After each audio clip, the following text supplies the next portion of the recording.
Oke, halo semuanya. Kali ini saya akan melanjutin cara belajar dengan cara menjelaskan kepada orang lain. Nah, kali ini saya menggunakan media berupa video. Dan kali ini materi yang akan saya jelaskan itu hanya berdasarkan dari ingatan saya, jadi belum bisa dipastikan kebenarannya. Dan materi itu tentang struktur dan organel sel, dimana ini adalah pelajaran biologi kelas 11. Nah, sel sendiri itu dibagi jadi dua, itu berdasarkan eh, punya atau tidaknya membran inti. Jadi ada jenis sel yang prokaryotik, yaitu tidak memiliki membran inti serta juga tidak memiliki sistem endomembran, sorry. Dan juga sel eukaryotik yang memiliki membran inti dan memiliki sistem endomembran. Nah, biasanya tuh prokaryotik itu contohnya seperti bakteri, yang dimana bagian-bagiannya itu terdiri dari kapsul, kemudian dinding plasma, ada sitoplasma, ada mesosom, ada ribosom, ada pili, flagela, dan serta nukleoid atau yang kalian familiar dengar tuh DNA dan RNA. Sedangkan prokaryotik nih eukaryotik itu contohnya seperti sel pada jamur, hewan, dan bahkan manusia.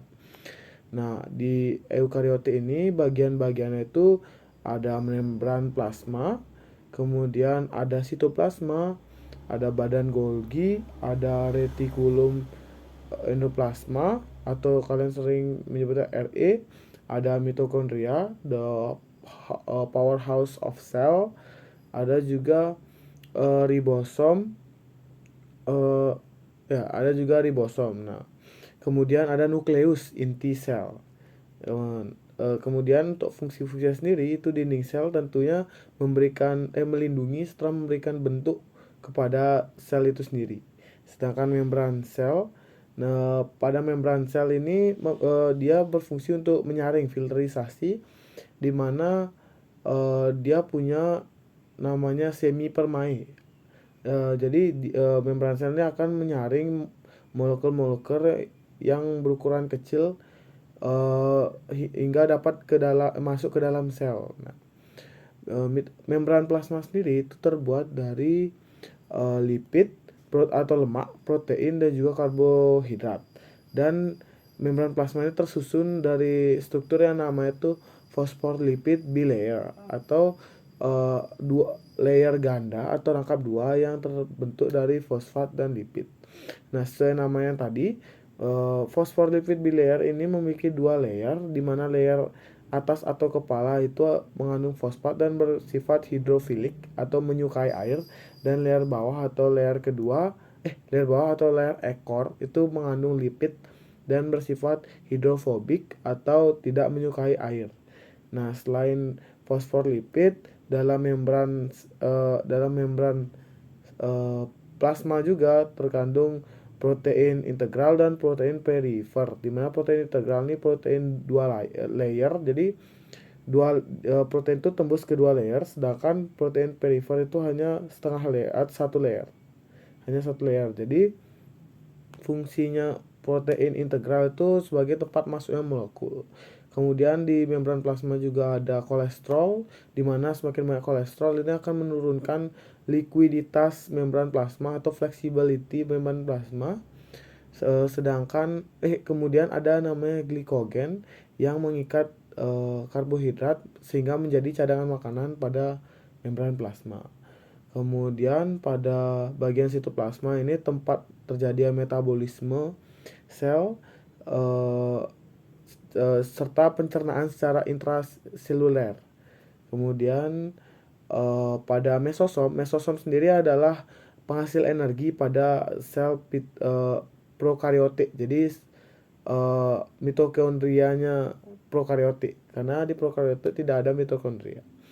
Nah, kemudian untuk ribosom sendiri ini adalah untuk tempat untuk sintesis protein yang biasa dibantu dengan retikulum endoplasma atau RE. Nah, RE sendiri itu dibagi menjadi dua, yaitu retikulum halus dan kasar, di mana halus itu tidak memiliki ribosom dan letak itu jauh dari inti. Sedangkan retikulum kasar itu memiliki ribosom dan letaknya itu dekat dengan inti. Retikulum RE halus ini berfungsi mensintesis lemak, mencerna karbohidrat, dan eh, mendo, mencegah racun atau menetralisir racun. Nah, sedangkan retikulum kasar itu fungsinya itu bekerja sama dengan ribosom untuk mensintesis protein yang berguna untuk dalam proses metabolisme sel. Kemudian ada mitokondria seperti yang kalian tahu menghasilkan energi, dan juga badan Golgi di mana bentuknya itu seperti ruang atau gelembung-gelembung bertumpuk, dan ini tuh tujuannya adalah sekresi sebagai tempat sekresi dan pembentukan membran plasma. Nah, kemudian untuk pili dan flageola ya, itu tuh adalah bagian-bagian bakteri seperti rambut halus dan juga ekor. Jadi kita lanjut ke bagian perbedaan sel tumbuhan dan juga hewan. Dimana tadi masih ada yang lewat, yaitu nukleus. Dimana nukleus sendiri itu dapat dibagi menjadi 3 bagian di dalamnya, itu nukleolus, kemudian nukleoplasma, dan juga kromatin. Kromatin ini tempatnya kromosom. Nah, nukleus ini adalah tempat sintesis RNA, dan juga nukleoplasma ini adalah cairan di dalam nukleus. Kemudian kita ke organel khusus pada hewan dan tumbuhan. Di hewan itu ada namanya centriole, lisosom, dan juga vakuola kecil. Sedangkan di tumbuhan itu sendiri ada vakuola besar, kemudian ada dinding sel dan juga klorofil. Nah, di tumbuhan sendiri dinding sel sama fungsinya, yaitu menjaga sel, memberikan bentuk pada sel, serta menseimbangkan sel ketika terkena tekanan.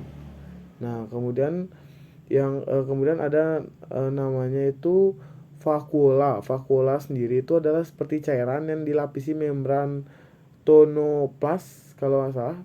Itu tujuannya sendiri itu adalah untuk tempat cadangan makanan. Nah, pada tumbuhan tua, semakin tua tumbuhan itu maka vakuola akan terlihat semakin besar. Selain tempat cadangan makanan, vakuola juga menjadi tempat sisa metabolisme.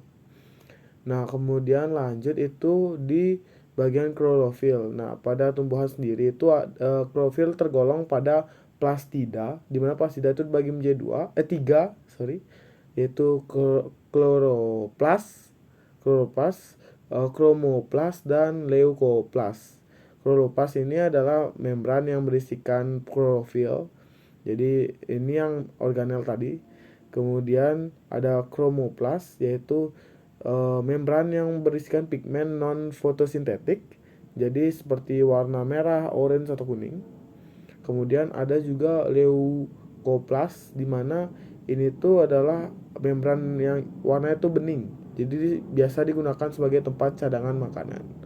Kemudian kita lanjut ke organel khusus pada hewan. Itu tuh ada centriole, di mana centriole itu spesifiknya adalah dia hanya membantu proses atau berfungsi dalam proses pembelahan sel, yaitu bisa dalam bentuk mitosis atau meiosis. Kemudian ada lisosom. Lisosom adalah tempat pencernaan dalam sel hewan. Kenapa? Karena lisosom ini menyimpan enzim-enzim pencernaan seperti lipase dan lainnya. Kemudian vakuola kecil itu fungsinya sama dengan vakuola besar, namun tempat untuk mencadangan makanannya itu lebih sedikit. Sekian aja tentang struktur dan organel sel yang sempat saya pelajari. Terima kasih.